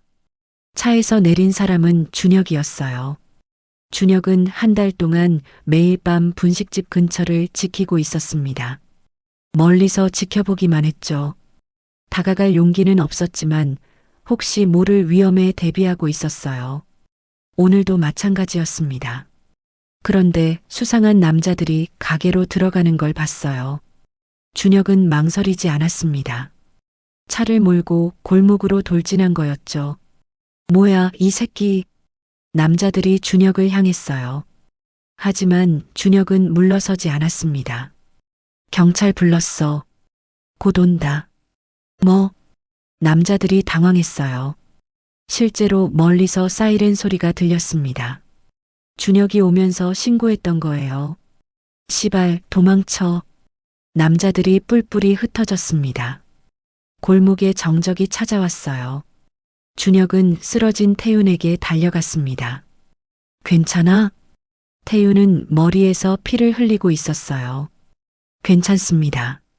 하지만 목소리가 약했습니다. 심하게 다친 거였죠. 구급차와. 조금만 버텨. 준혁이 태윤의 상처를 손수건으로 눌러줬어요. 그 순간 골목 어귀에서 엔진 소리가 크게 울렸습니다. 남자 하나가 다시 돌아온 거였어요. 트럭을 몰고요. 다 죽어. 남자는 완전히 정신이 나간 상태였습니다. 트럭을 몰고 분식집을 향해 돌진하기 시작했어요.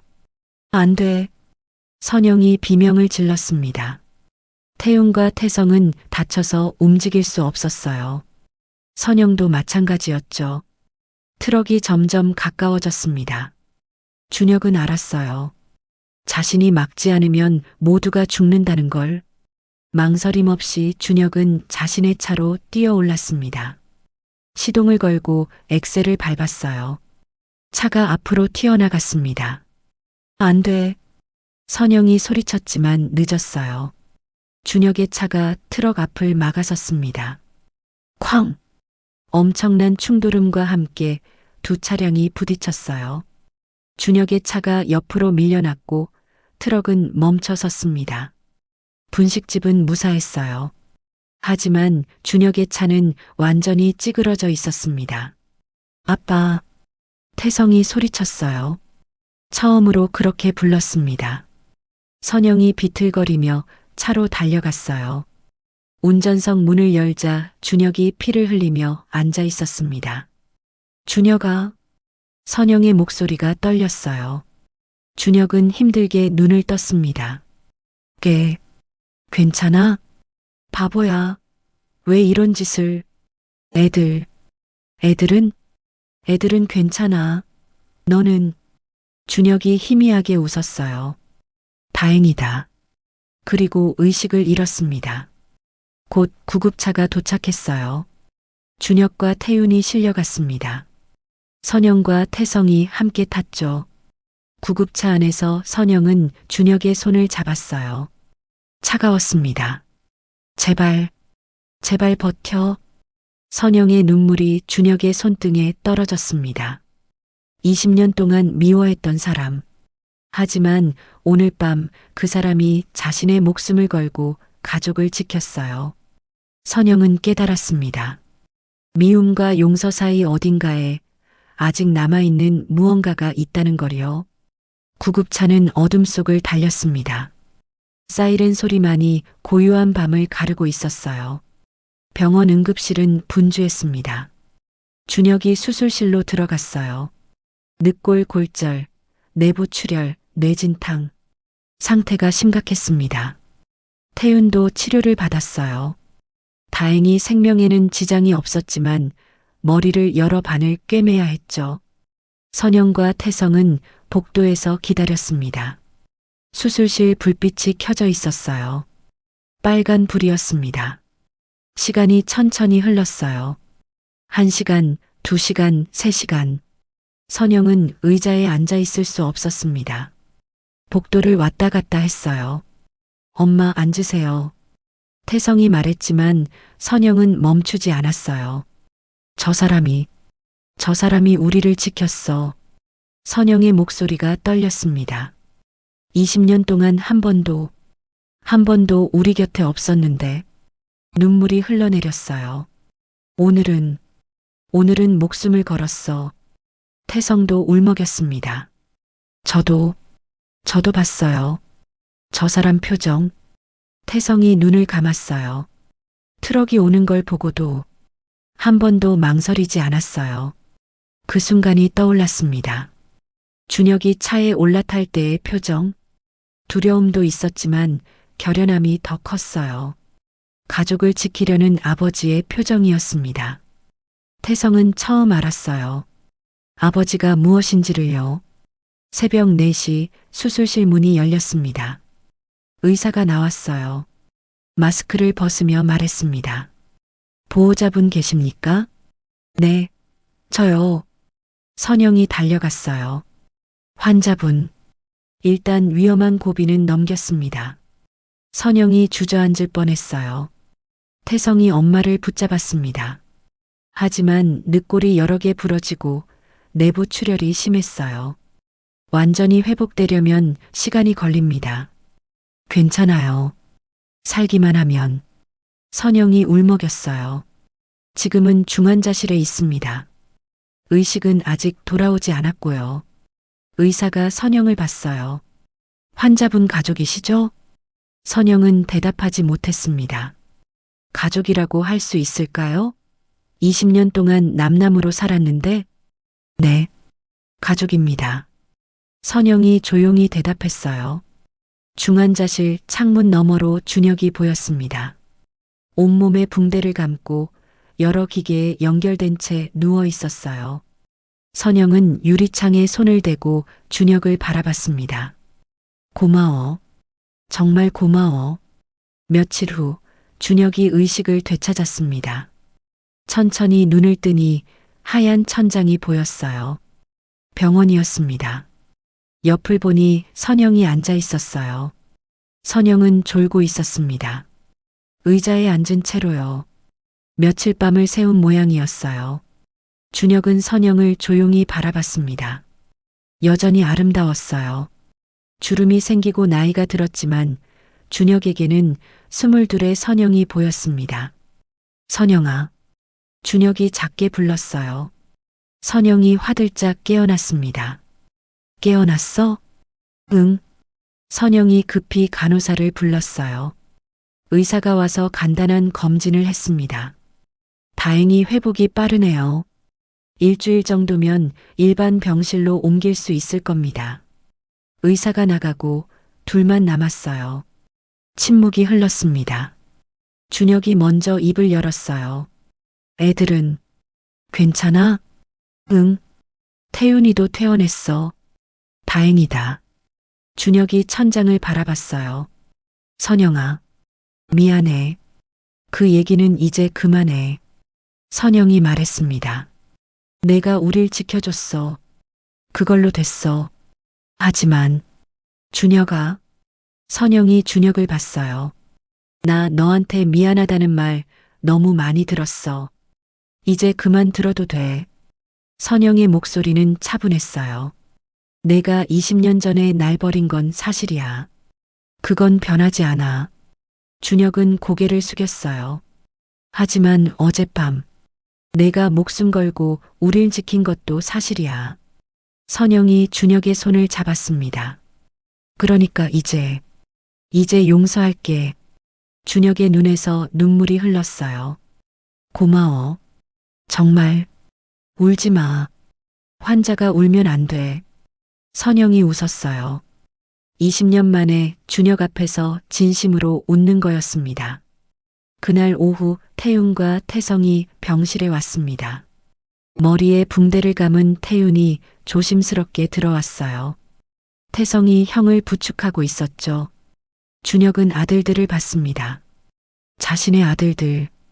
20년 동안 몰랐던, 하지만 이제는 부정할 수 없는 아들들이었어요. 들어와. 선영이 아이들에게 말했습니다. 쌍둥이가 침대 옆에 섰어요. 어색한 침묵이 흘렀습니다. 준혁이 먼저 말했어요. 미안하다. 괜찮습니다. 태윤이 대답했어요. 엄마를, 저희를 지켜줘서 감사합니다. 준혁은 또 눈물이 났습니다. 너희를 20년 동안 못 봐서 미안해. 네. 태윤의 목소리도 떨렸어요. 하지만 이제 알게 됐으니까. 준혁이 두 아들을 봤습니다. 아버지라고 불러줄 수 있을까? 쌍둥이는 서로를 봤어요. 한참 후 태성이 입을 열었습니다. 시간이 필요해요. 솔직한 대답이었어요.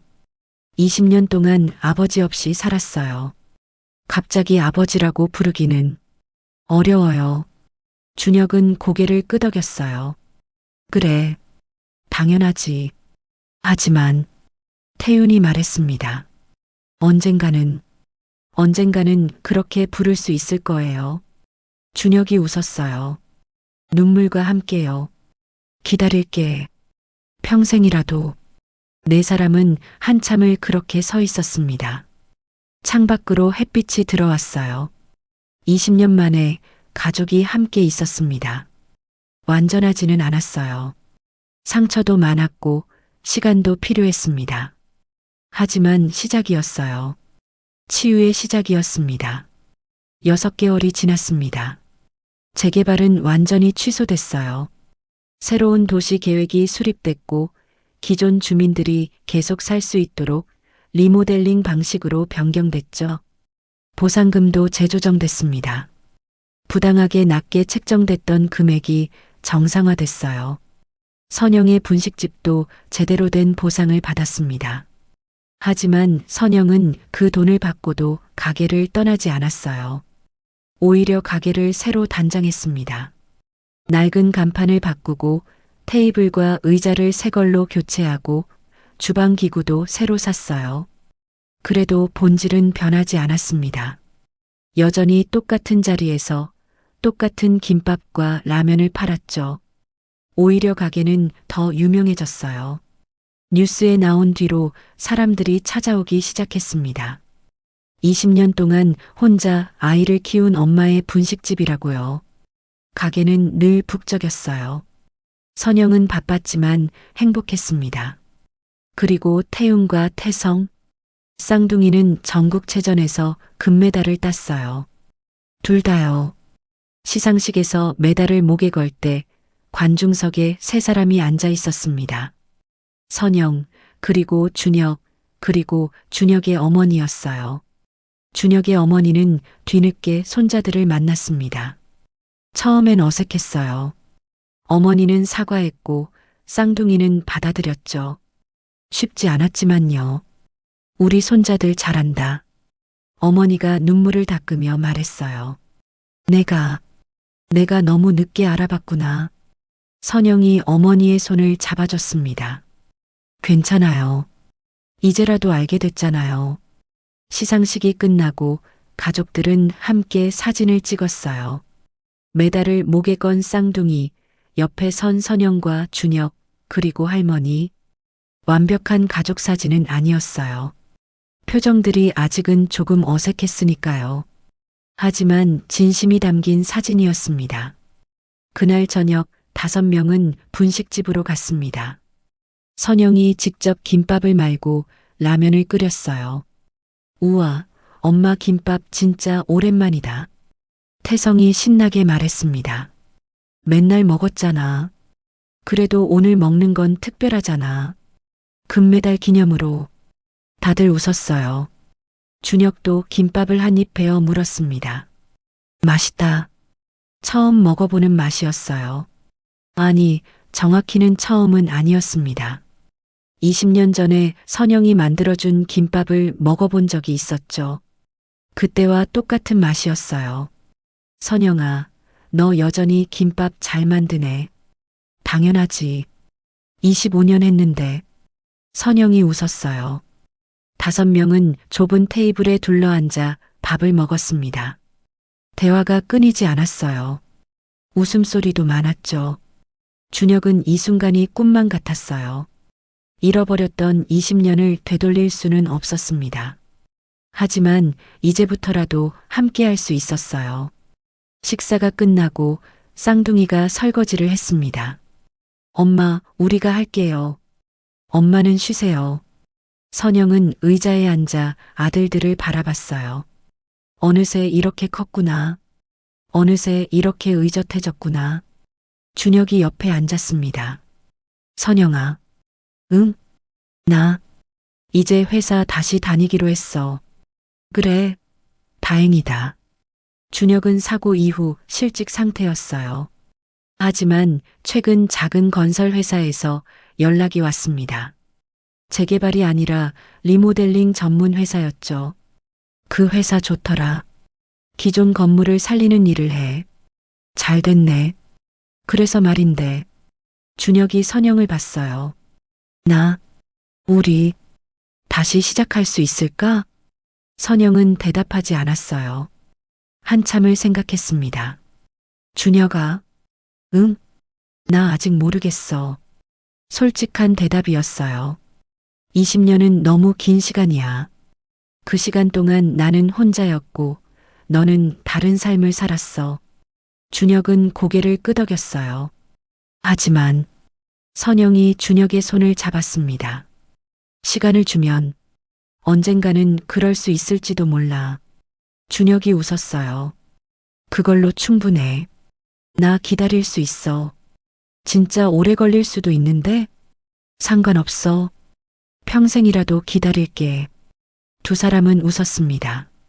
오랫동안 헤어져 각자의 삶을 살았던 사람들이 이제 한 가족으로 살아갈 일만 남았습니다. 먼 길을 돌아온 이들이 행복하게 살기를 기원해 봅니다.